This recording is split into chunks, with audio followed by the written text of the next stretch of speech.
司离养在外边的金丝雀失忆了。我打的。司离逼我跪下道歉。金丝雀却抬手将我从地上捞起来，眼神锋利的将男人逼到墙角。再动他一下，老子砍了你的手！转头连起力气，将我拽进怀里安慰。他好像认错了金主，他攥着我的胳膊，将我拉进怀里。别怕，我活着就没人敢动你，你死了也没人敢动我。我只不过刚才低血糖，脚有点软。我不是谁都能随意羞辱的角色，只是司离喝多了，我现在懒得跟脑子不清醒的傻缺计较。江玉搂得紧，隔着单薄衣料的腹肌轮廓，我感受得一清二楚。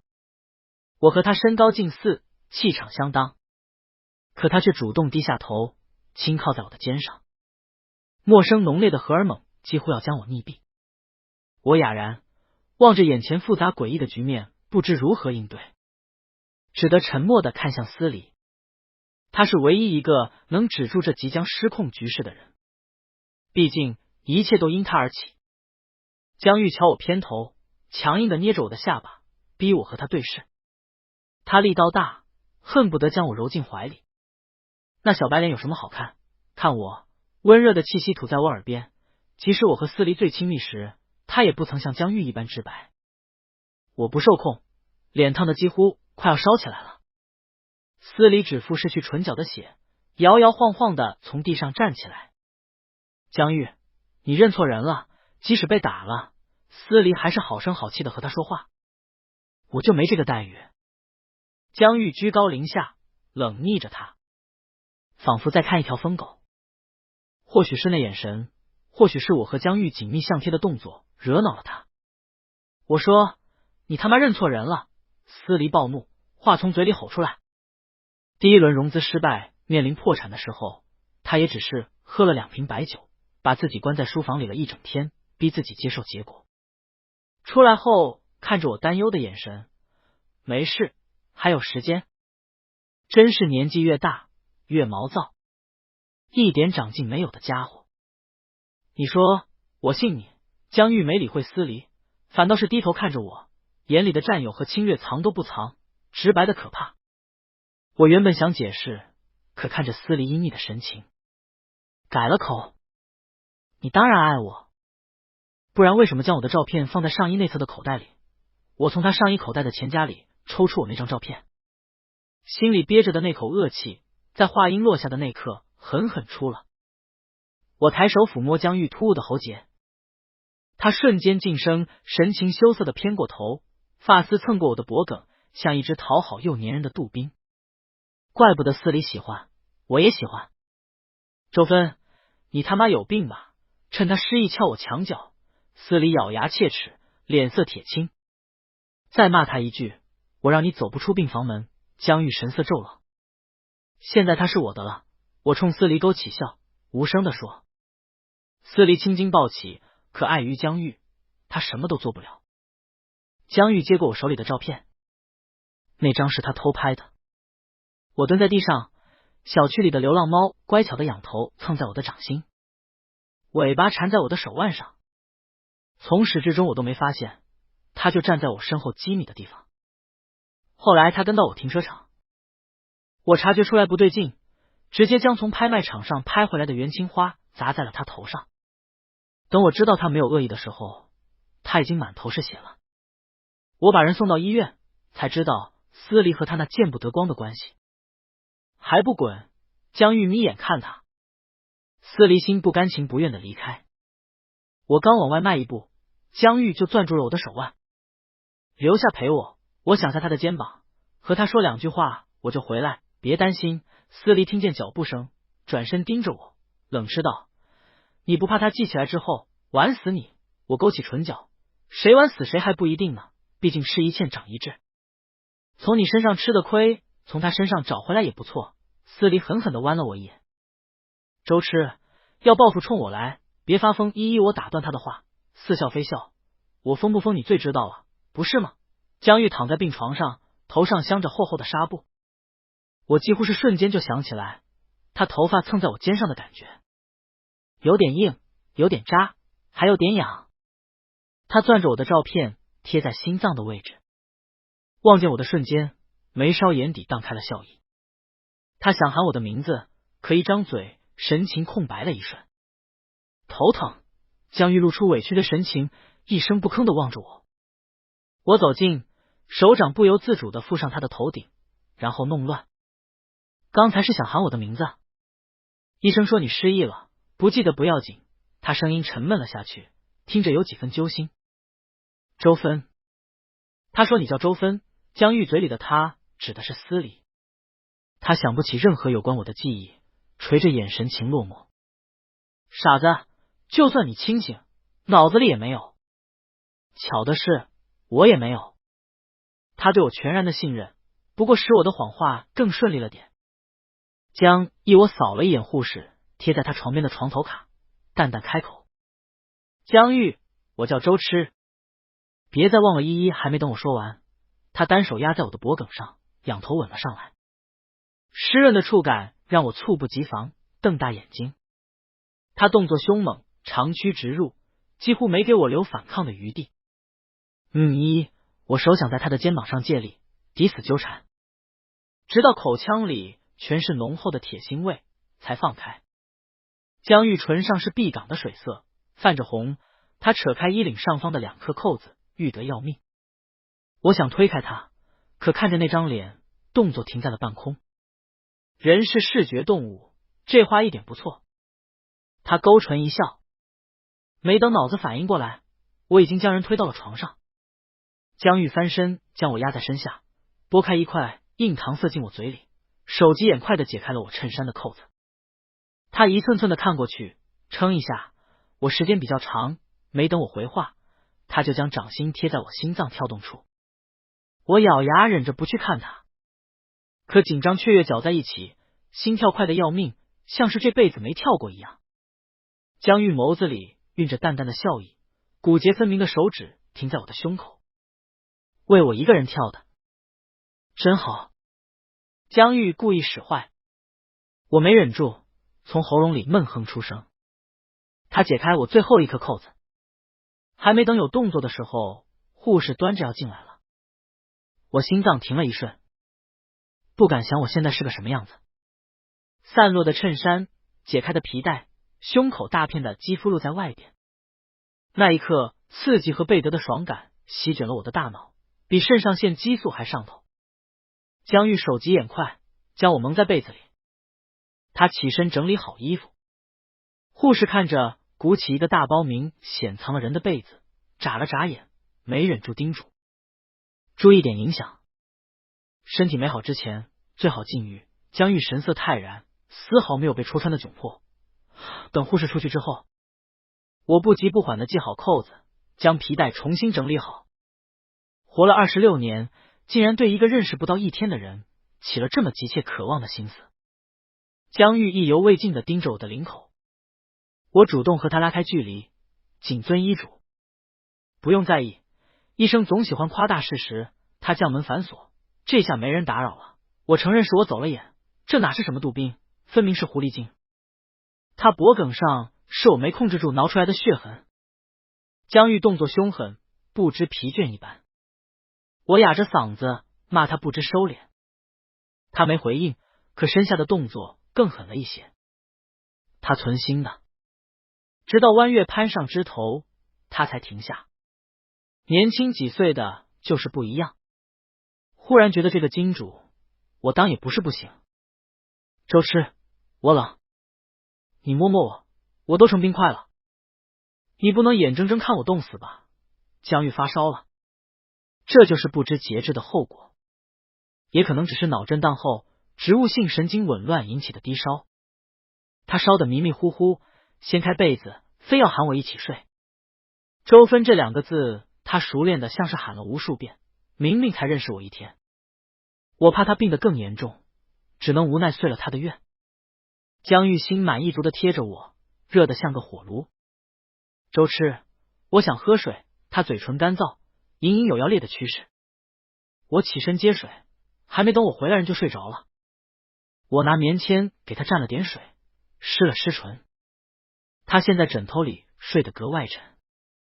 周芬，你手可真凉。再快点！不知道梦到了什么，他嘟嚷了一句，而后从喉咙深处溢出一声意味深长的喟叹。那动静听得我手一抖，我揉了揉发胀的太阳穴，转身出去找护士要了一条薄毯。为了不让江玉把命搭我身上，我在沙发上对付了一宿。半夜隐约间我听见有动静，但困得厉害就没在意。门锁着，也没别人，一个失忆的病秧子能折腾到哪去？等再睁开眼，江玉那张放大的脸骤然出现在我面前。早，因为受凉，他声音沙哑。半夜去厕所，看你在沙发上有点可怜。江玉鼻音很严重。别这样看我，我忍不住。感冒了，不能亲。但你如果想强求的话，谁想亲他？自恋。江玉的伤不算严重，检查结果出来之后，数值都在正常范围内。短暂的逆行性失忆，回家静养就好。他手机不在身上，家里又没人。原来那身衣服还沾了血，我只能把人领回家。江玉身上穿的是我从衣柜里找的灰色卫衣裤，我嫌那灰色卫裤招摇，一次没穿。江玉模样出挑，右肩宽腰窄腿长，天生的衣服架子，穿什么都合身。细看过去，有几分舒适居家的人肤感。垃圾袋套他身上都要挂个几千块钱的吊牌，就是脖子上被我抓伤的红痕有点刺眼。我给他找了2个创可贴，贴上后更欲盖弥彰了。医生叮嘱最好吃点清淡好消化的，还得有营养。我嫌麻烦，可看着江玉那惨样，还是没忍住去超市买了菜。江玉一只手拎着菜，另外一只手非要和我十指相扣。我骂他幼稚。江玉理直气壮，亲不行，拉手也不让。你还讲不讲理？我是病人，你得照顾我情绪。我被呼得哑口无言。还没等回应江玉，我看到了站在我家楼下的司礼。他站在那就碍眼，想让人把他腿打折。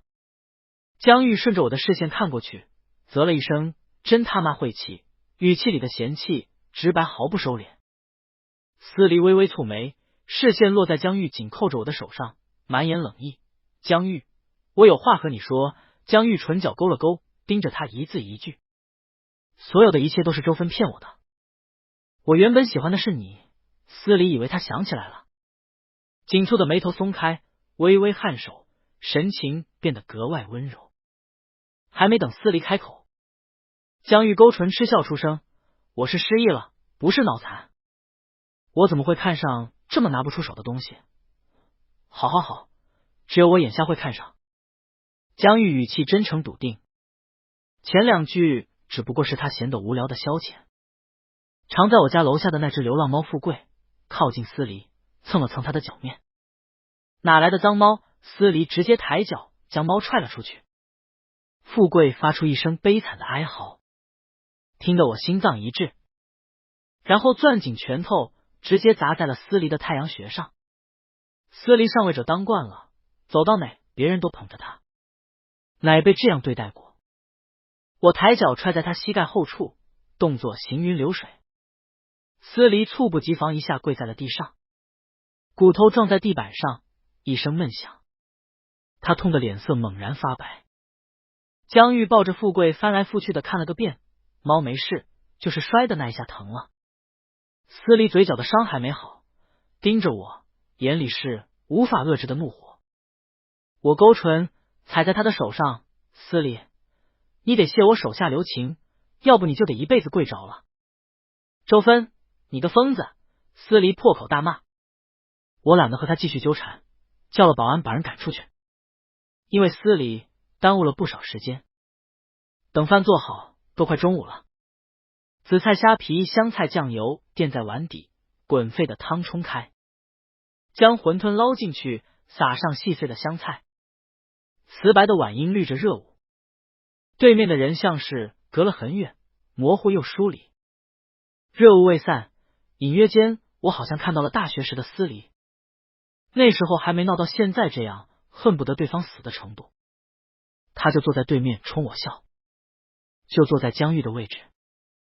如果他没把我所有的作品版权转让给别人，我估计现在还死心塌地跟在他身后，心甘情愿的给他当狗。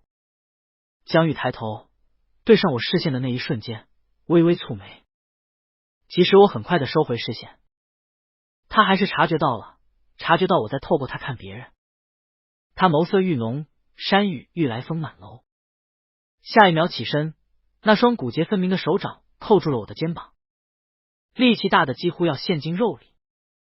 你就这么喜欢那个小白脸？他温热的唇贴着我的耳廓，一字一顿，离近点，看清楚。我不是他，只要碰上四离，江玉就像一条挣开绳子的疯狗，凶狠又执拗。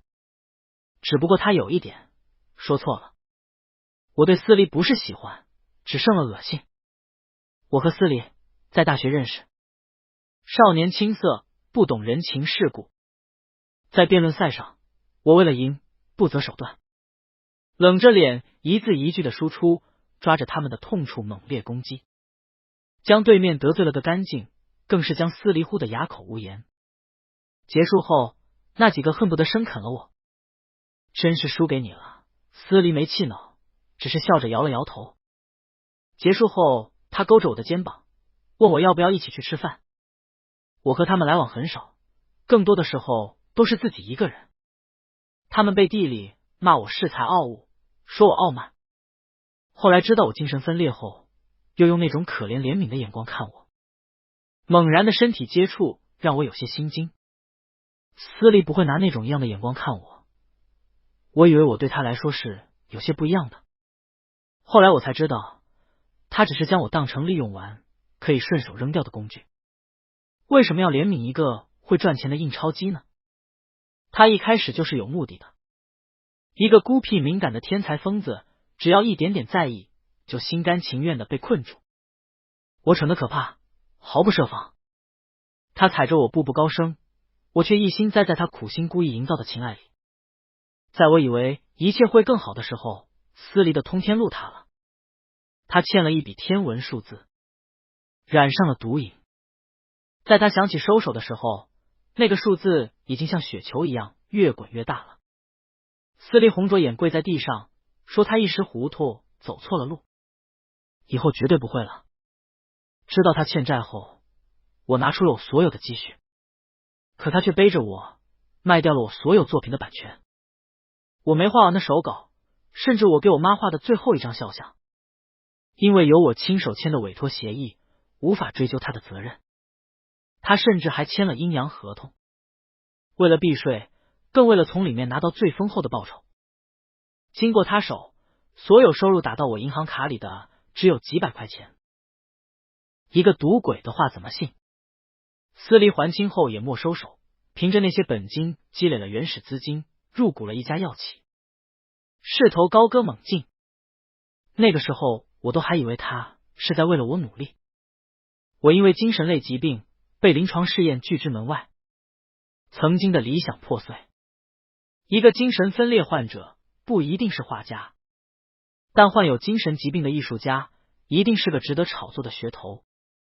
没人愿意被人指着说疯子，可为了司离，这不算什么。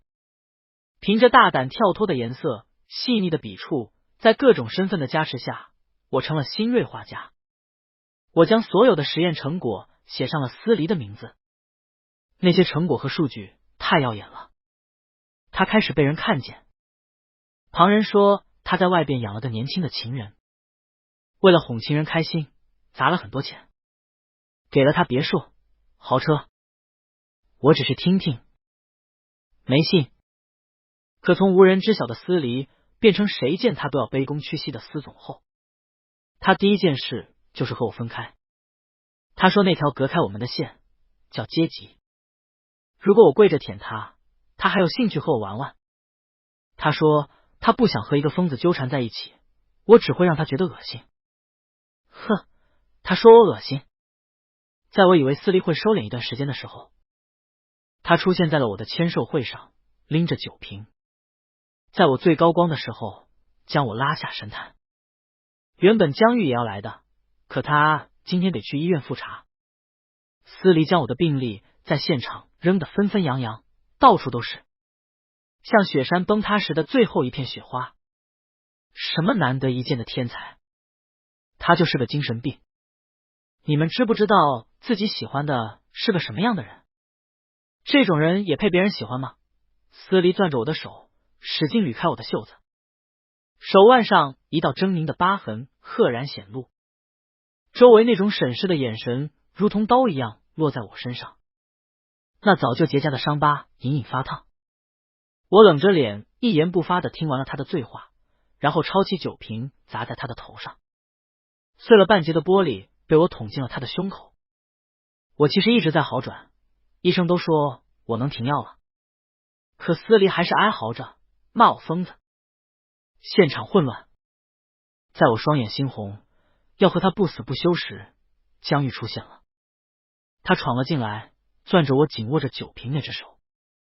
江玉替我遮住手腕上的疤，他那双温柔深情的眼睛盯着我。周南，别！周内，听话松手！我松了手，半截玻璃碎了一地。街上大雨落下，路面被砸起升腾的雾，整个世界都泛着潮湿，湿漉漉的雨滴顺着伞沿往下滴。只有江玉干燥又温暖。他穿着黑色的毛呢大衣，将我拽进怀里，身上是我衣柜里好闻的槐花香。那颗飘忽的心脏突然安顿了下来，像是4月栽满槐树的胡同，像富贵晒了一下午太阳的肚皮，让人舍不得放手。江玉，江玉！我红着眼喊了他一遍又一遍。我也不知道为什么要喊他的名字，可念着觉得心安。头昏昏沉沉的抬不起来，眼前是他冷白细腻的脖颈。我没忍住，张嘴咬在了他的脖子上。他闷哼了一声，身体有些僵硬，放在我后脑勺上的手掌有些用力，后面的我记不清了。在睁开眼的时候，江玉脖子上的牙印就在我眼前，片段似的回忆钻进脑子里。我转过身，落荒而逃。他被惊醒，睡眼惺忪工地问我：“你去哪？”喂猫，富贵每天都得喂。他脖颈上的牙印罕见的让我感觉羞耻。别去！他扯住我的衣袖，我把他收编了。昨晚那么大的雨，我怕他生病，我张了张嘴，像是预料到我要问什么似的。他提前开口：“拿你猫罐头骗回来的。”江玉嗓音有些含糊不清，明显没睡醒。他起身去厕所把富贵拎了出来。富贵脖子上是江玉的手链，中间是一枚金色的太阳，做工精细复杂，镶着钻，看不出牌子，估计是某个小众品牌。边边缝缝里写满了2个字：死贵。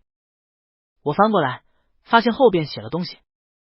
富贵，字迹清俊，收尾更是锋利。江玉搂着富贵，他问我为什么不把他领回家，明明那么在乎。我琢磨了一下江玉的问题，发现我的回答简单又愚蠢。因为司离讨厌猫，他讨厌，所以我就不能喜欢。我没脸说，想找了个理由搪塞过去。还没等开口，富贵就尿了他一身。我脏了！我的表！江玉没空纠结刚才的问题了，他崩溃的抓着头发。他尿我表上了。我抿直唇线，强忍着笑替富贵解释，他喜欢你，太激动了，没控制住。那表能值多少钱？我赔你1块。你知道的，小猫都这样。你别跟小孩计较。江玉那点困意散的无影无踪，骂骂咧咧的飞进了浴室。水声响起，周班他在浴室里喊我。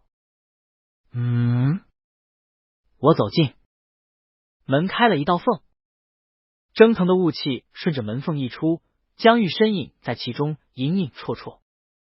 我挪开视线，偏移，看见他随手扔在洗手池边上的表，瞬间两眼一黑。百达翡丽5270G 白金表，则把我和富贵卖了，都买不起。我这个金主可不好当。下一秒，江玉把花洒对准头发时，我冲进去拽住了他的手。嫌自己命长，伤口没长好就敢洗头。我把浴帽套在了他脑袋上，橙花味的沐浴露在潮湿的雾气里像藤蔓一样生枝发芽，缠绕着我，攥着他手腕的皮肤，温度有些发烫。江玉挑眉看我，唇边是意味深长的笑。我骤然松开，急匆匆的转身。江玉手都搓红了，他裹着浴巾出来时，浴巾松松垮垮地系在腰线之上，走2步就要掉。猫缠着我给他拧发条玩具老鼠，他将猫拎到猫窝里，把我的手放在他头上。你摸摸，我比他好玩。我短暂的愣住，你，然后斟酌了一下用词，你能收敛点吗？我都要被吊成翘嘴了。他闻言稍微往上提了一点，遮上不遮下。我落荒而逃，去衣柜里给他找衣服。江玉好养活，衣服不久则4子，吃饭不挑食，就是那表有点贵。我拿了衬衫，喊了他2遍都没听见回音。我愣了一下，心底迅速闪过一丝不妙的念头。江玉，江玉！他沉默地站在我的画室前，门被富贵弄开了一条缝，里边是我还没来得及收起来的画架，水彩纸上是司离的半身像，差一点还没画好。江玉像是被一层浓厚的雾镶了起来，沉寂破碎的要命。我嗓子干涩，吐不出一个字来。江玉假模假样的抽泣哽咽，富贵啊，你爹始乱终弃，背着我把别的男人藏在家里。咱们走吧，咱们离家出走吧。2句话听得我额头上的青筋直跳。我忍住满脸黑线，别当着孩子的面说这些。富贵，你爹凶我，这日子没法过了。他心里还想着那个小白脸，还不让我跟你告状。这么大的家，连个给我撑腰的人都没有，他搂着我的画架不松手。他看出我心情不好，故意逗我高兴的。我沉默半晌，说吧，想让我画什么？他抹了一把眼泪，献宝似的拿出放在口袋里的照片。这张照片有你有富贵，再加上我就行，失忆的小狗能有什么坏心思？我把照片夹在画板左上角，江玉殷勤的坐在我身边，背景用了大片浓郁的绿，还有4月的槐花。富贵脖子上是那个太阳，毛茸茸的尾巴绕在我的手腕上，脑袋往江玉手心蹭。江玉穿着灰色的连帽卫衣，眼皮懒散的垂着，不笑也勾人，更何况笑起来。周芬，你知道自己眼下有颗红痣吗？我挑眉看江玉，他拿着湿润的画笔，笔尖沾了一点朱砂，落在我眼下。那点红分外映丽。江玉不知道，其实我还画了一张。昨晚那个湿漉漉的阴雨天，雨珠在街上砸起水雾，我和江玉在伞下接吻。他闭着眼，骨节分明的手掌陷在我的发丝里，只有我们2个。他脖子上有一个牙印的红痕，这张富贵不在，小孩不能看，所以我在他手腕上的太阳吊坠写了富贵的名字。我把江玉送我的那朵花放进了画框里，一朵干透了的槐花。赚钱养江玉的第一步就是将司离吞掉的钱要回来。我提交了拍卖行的所有评估和司离签的合同，还有那笔看上去有些可怜的款项结算。以前我不在意，可现在我不是一个人，少爷得好好养着，很费钱的。这顶多算是民事纠纷，数额巨大，也拖不死他。司离还躺在医院，他收到法院的通知书后，气急败坏的骂我疯子。他踩着我的心血起家，现在却厚颜无处的反过来污蔑我敲诈，那比不上他从我这里拿走的1/10。我淡淡开口，临床试验作假，虚报隐瞒不良反应。对面卡了一下，立即反驳：你胡说什么？医院里那天医生偶然提起的 N12 是司离公司产出的新药。我在网上翻了很久，才找到相关的信息，还有受害者的家属。我继续开口，N12初代核心理论是我大学毕业那篇论文，我比你知道那副作用多大。司离，你盗取我的实验成果，又他妈踩着人命挣钱，你有没有良心啊？我和司离同期毕业，因为精神问题，我无法从事这种压力过大的研究。于是那些成果只写了他一个人的名字。司离语速又急又快，你永远这么理想化。是药都有风险，但风险数值都在可控的范围内，根本就不会出事。况且他们都已经病入膏肓了，我那是再给他们希望。我冷笑，你那个公司马上就准备敲钟上市了吧？一旦发生数据造假，药企和研发人员都会被列入黑名单，终身不得进入相关领域。司离咬牙切齿，你到底想干嘛？我声音平淡，把卖画的钱还我，还有我妈的肖像。他不可置信，你都这么大圈，只是为了要钱？司离现在最不缺的就是钱。我要给他买表。谁？江玉，我坦言。司离被噎得说不出话。在他眼里，我从来不会做多余的事，如果做了，也只是为了恶心他。司离连说了2个好。你那时候嘴上那么爱我，连债都舍不得丢还，现在对他200万的表演都不眨，你他妈还真是大方啊！你这么舍得砸钱，也不知道他想起来之后还记不记得你。我沉默半晌，记不记得很重要吗？那时候我连卖房合同都签了，低声下去找所有认识的人借钱，没日没夜的把自己关在画室里，让出版社拿日夜折磨着我的病当卖点，甚至违背良知去造假画，就是为了替司离多还点。可他呢，走到最后全凭良心。所以江玉不记得又能怎么样？他只是回归正轨，又不是死了。感情不是生活的全部，没他我可能会难受，但也只是多添几个药片的事，没什么大不了的。可我还是没忍住，问司离，江玉究竟和你什么关系？他就是我养在身边的一条狗，只有你拿他当个宝贝傻逼。我直截了当挂断了电话。他打钱速度很快，连我妈的那幅肖像也送到了路上。我当然不只是为了要钱，他说的所有的话以后都是证据，只有完整的证据链才能将他钉死在耻辱柱上。我捧回了那块表的时候，江玉都愣了。他没接，先满屋子看了一圈，又扯着嗓子喊富贵。富贵拖着尾巴慢悠悠的从卧室出来，他松了一口气，紧接着脸上露出难以置信的神情。你不会去卖肾了吧？江玉掀开我的衬衣，往后找刀口。你哪来的钱？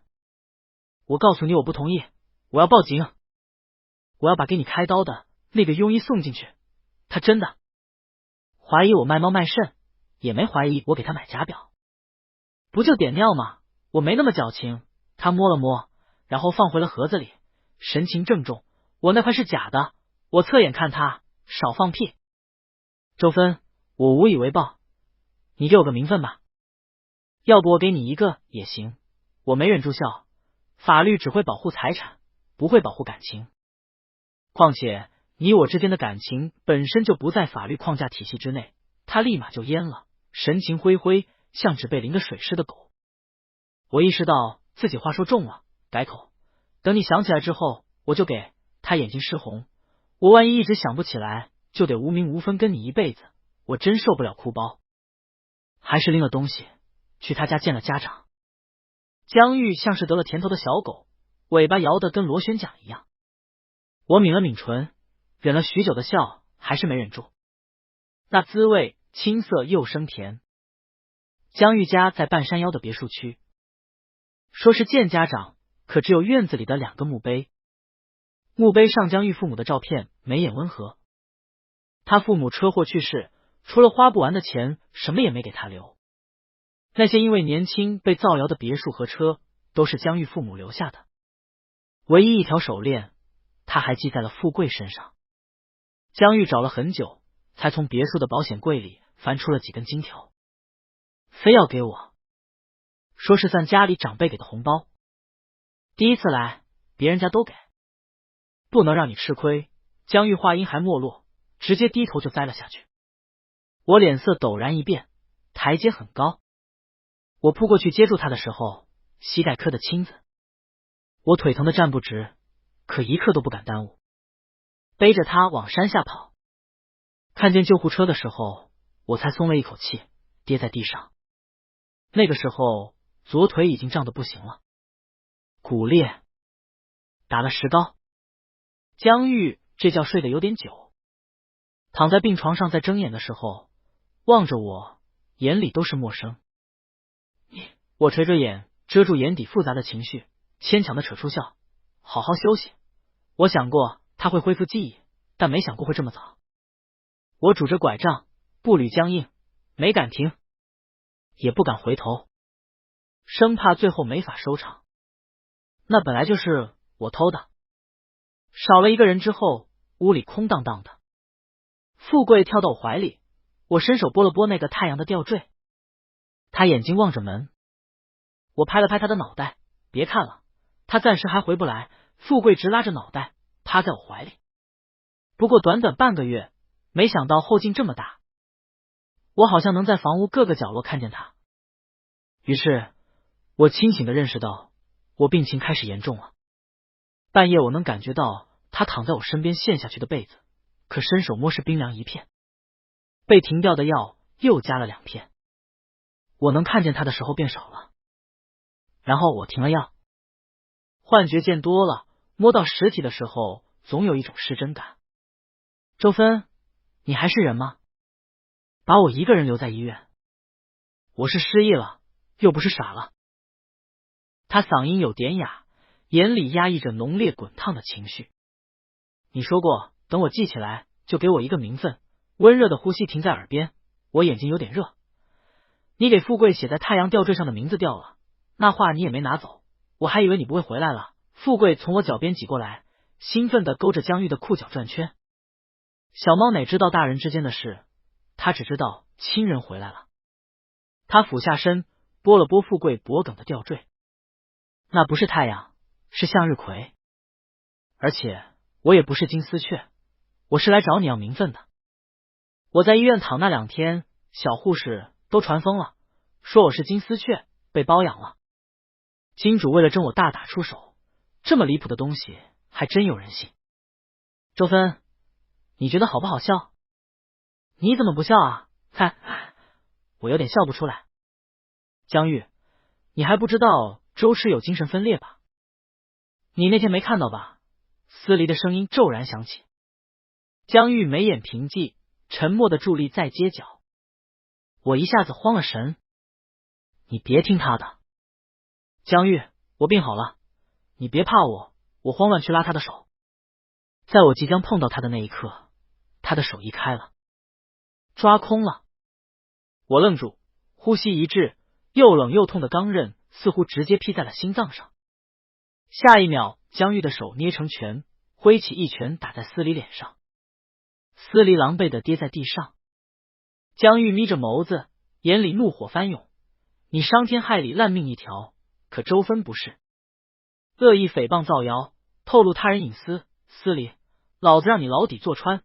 江玉下手狠，司离额头上都是血。江玉用另一只没沾血的手紧紧和我十指相扣。司离惨笑着问我，那些东西你是怎么拿到的？他踩着累累白骨，因为沟壑难平的贪欲。我冷淡的看着他，当人拼了命想活下去，却被利用当成工具，只能躺在床上受尽苦楚的时候，他们总要讨一份公道。这公道，钱买不来。司离问，你为什么？我盯着他，语气平缓，我不想看见我的成果沦为你的帮凶，即使我永远没有机会从事这个行业，我也会插手。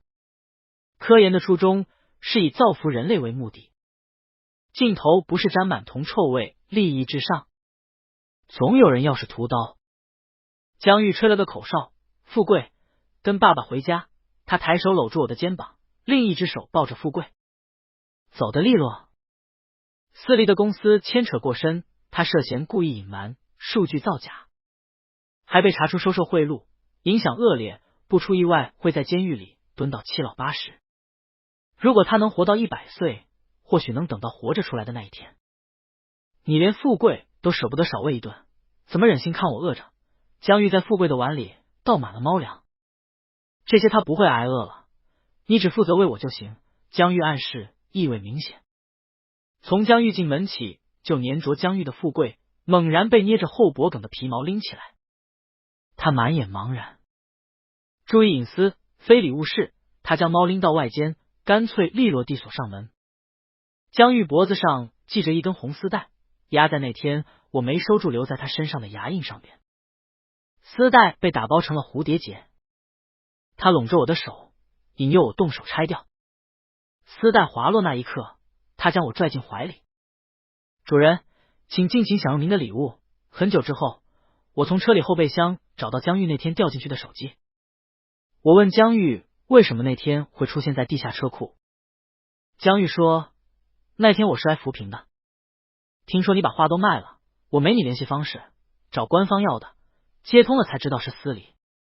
他在酒吧给我塞过名片，我怕染病没接，然后他就满世界造谣，要不是老子失忆，我早找人撕了他的嘴。我哭笑不得，他一开始就是为我来的。